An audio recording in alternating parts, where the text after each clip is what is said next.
ఇక్కడ కనిపిస్తున్న బామ్మ పేరు భీంబాయి జోంధాలే. ముంబైకి చెందిన ఈమెకు చదువంటే చాలా ఇష్టం.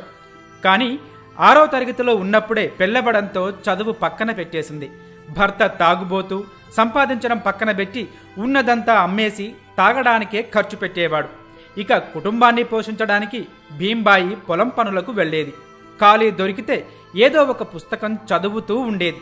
తన కొడుక్కి చిన్న ఉద్యోగం రావడంతో ఆర్థిక సమస్యలు కాస్త సద్దుమణిగాయి.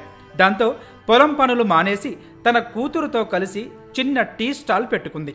క్రమంగా టీ స్టాల్నే ఫుడ్ కోర్టుగా మార్చేసింది. అయితే కస్టమర్లు ఫుడ్ ఆర్డర్ చేసి అది వచ్చేంత వరకు ఫోన్లలోనే మునిగిపోవడం ఆమె గమనించింది. ఆ అలవాటులో కొంతవరకైనా మార్పు తీసుకురావాలనుకుంది. అందుకోసమే 2010లో పుస్తకాంచా హోటల్ను ప్రారంభించింది.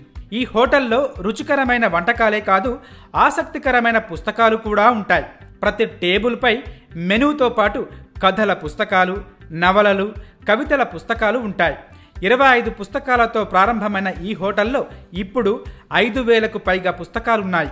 తమ కస్టమర్లకు పుస్తకాలు అందించడమే కాదు, వాళ్ల కోసం ప్రత్యేకంగా పోయట్రీ నైట్స్, బుక్ గ్రూప్స్ వంటి కార్యక్రమాలు కూడా ఏర్పాటు చేస్తున్నారు. ఇందులో భాగంగా పుస్తక ప్రియులంతా ఒక్కచోట చేరి వాళ్ళ అభిప్రాయాల్ని, ఆలోచనల్ని పంచుకుంటారు. మహిళా దినోత్సవం, రిపబ్లిక్ డే లేదా పుట్టినరోజు, వివాహ వార్షికోత్సవం వంటి ప్రత్యేక సందర్భాల్లో ఆయా థీములతో కూడిన పుస్తకాల్ని ఆమె ఉచితంగా అందిస్తున్నారు. ఆసుపత్రుల్లో డాక్టర్ని సంప్రదించడానికి ముందు వెయిటింగ్ హాల్లో వేచి ఉండే పేషెంట్ల కోసం కూడా ఉచితంగా పుస్తకాలు ఇస్తున్నారు.